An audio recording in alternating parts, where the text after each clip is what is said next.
Rydyn ni'n ffodus iawn o gael byw mewn lle mor hardd. Ond mae pob teulu yn wynebu dyddiau anodd weithiau. Mae colli rhywun annwyl i chi yn gyfnod reit stressful, hefo lot i'w wneud, ac mae trio trefnu gwasanaeth angladd yng nghanol hynny yn brofiad digon anodd.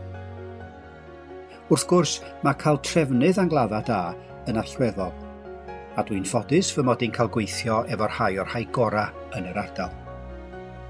Mae penderfynu sut fath o wasanaeth ydych isio yn eitha anodd weithiau. Ydych isio gwasanaeth crefyddol, neu digrefydd, neu ella cymysgedd o'r ddau. Dyna lle medra i eich helpu chi.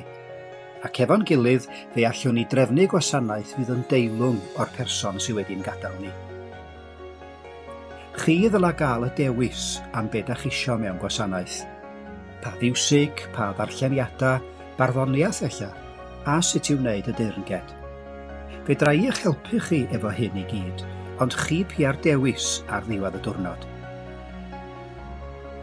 Dwi wedi bod yn gwneud y gwaith yma ers dros 30 o flynyddoedd.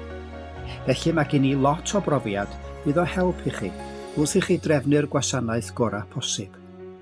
Fy enw fi ydy Dyfed, a dwi'n weinyddwr angladdau.